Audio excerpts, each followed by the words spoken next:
भारतीय परंपराओं में राजस्थान की परंपरा और राजस्थान की परंपराओं में मेवाड़ की परंपरा और मेवाड़ की परंपराओं में आदिवासी जनजाति की परंपरा अपने आप में बहुत ही अद्भुत है।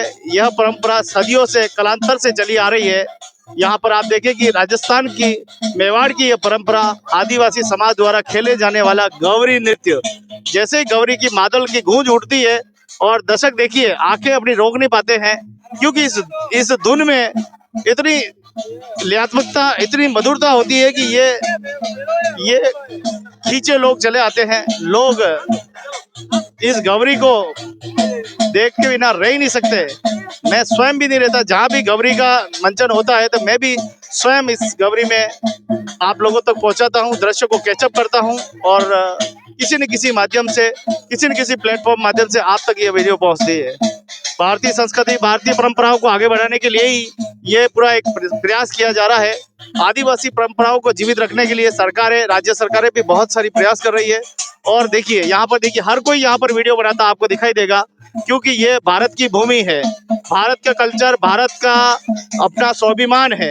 हर 10 किलोमीटर पे यहाँ पर भाषा बदल जाती है, यहाँ पर संस्कृति बदल जाती है। क्या कहना?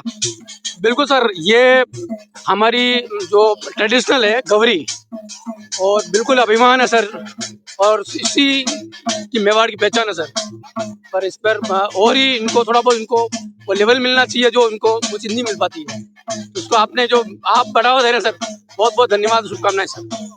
बहुत बहुत धन्यवाद। तो हमारा फर्ज है, हमारा कर्तव्य है कि हम अपनी संस्कृति, अपनी परंपराओं को आगे बढ़ाएं, अपनी परंपराओं को आगे बढ़ाकर लेकर चले, लोगों से ये परिचित कराएं सामाजिक, धार्मिक, साहित्यिक, वैचारिक, सांस्कृतिक विरासत। इसमें ये रायबुढ़िया है और रायबुढ़िया का बड़ा महत्व होता है। इसमें ये जो है, ये जो हाथ में लकड़ी लिए हुए है, ये प्रमुख मुखिया जी है जो पूरी गौरी का नेतृत्व करते हैं। गांव के मुखिया इन्हीं को कहते हैं और सबसे बड़ा निर्णय भी इन्हीं का सर्वमान्य होता है। पूरी फौज इनके इशारों पे चलती है। उसके बाद सारे कलाकार इन्हीं का कहा मानते हैं, दूसरों का किसी का कहा नहीं मानते। खास बात यह है कि इस पूरी पृष्ठभूमि में देखोगे तो महिलाओं का कोई किरदार नहीं होता, ये पुरुष ही महिलाओं का किरदार निभाती है और इसमें भोपा जी का बड़ा अहम रोल होता है। तो ये आप सोचिए, पढ़े लिखे नहीं, ये सब पढ़े लिखे हैं, ये सब ग्रेजुएट है और उसके बाद भी इस संस्कृति को जीवित रखने के लिए लगातार गौरी मंचन का कार्यक्रम आयोजित करते हैं। 1.25 महीने तक चलने वाला ये गौरी मंचन, न इनको कोई भी किसी प्रकार का खान पान, गलत खान पान नहीं होता है। स्वच्छ खाते हैं, हरा नहीं खाते हैं, हरी हुई सब्जी नहीं खाते हैं। कुल मिलाकर एक पवित्र त्योहार की तरह इस पूरे 1.25 महीने को मनाया जाता है। इसी को दिखाने के लिए जो है शिल्प ग्राम मेले की ओर से इनका 5 दिनों का ये मंचन रहता है। 5 दिनों तक ये लोगों को खूब अपनी संस्कृति से परिचित कराते हैं, संस्कृति के से इन लोगों को रूबरू कराते हैं, जिससे कि आदिवासी परंपरा, आदिवासी संस्कृति आगे बढ़ सके। आदिवासी संस्कृति सबसे प्राचीनतम, ये शिव के उपासक कहते हैं, भगवान शिव की आराधना करते हैं और इसी गौरी में ये तरह तरह के खेल निकालते हैं, तरह तरह के इसमें देवी देवताओं का मंचन होता है। इसमें हंसी मजाक, खेल, हर चीज का आपको समावेश मिलेगा।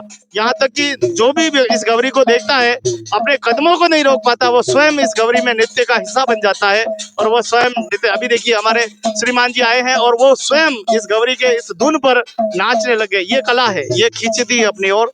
इस प्रकार की जो कला है वो हमें इसकी झलक ऐसी गौरी में देखने को मिलेगी।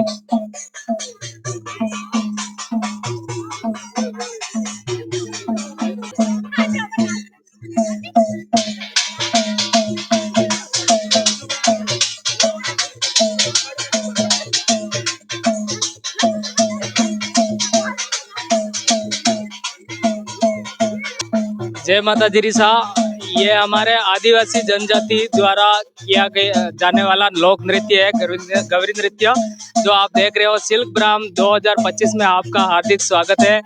जैसा कि आप जानते हो कि हम भील जनजाति द्वारा जो हमारे आदिवासी पुरखाई जो परंपरा है, रीति रिवाज है, संस्कृति है और पूजा पद्धति है, उन सब को लेकर के अभी तक हम इस प्रोग्राम को दिखा रहे हैं और देश दुनिया से यहाँ पर जितने भी पर्यटन आ रहे हैं, साथ में हमारे लोकल भी जितने भी यहाँ पे लोग आ रहे हैं और इस मेले का आनंद ले रहे हैं, उन सभी को हम हमारी रीति रिवाज से रूबरू करा रहे हैं और इस मेले का भरपूर आनंद ले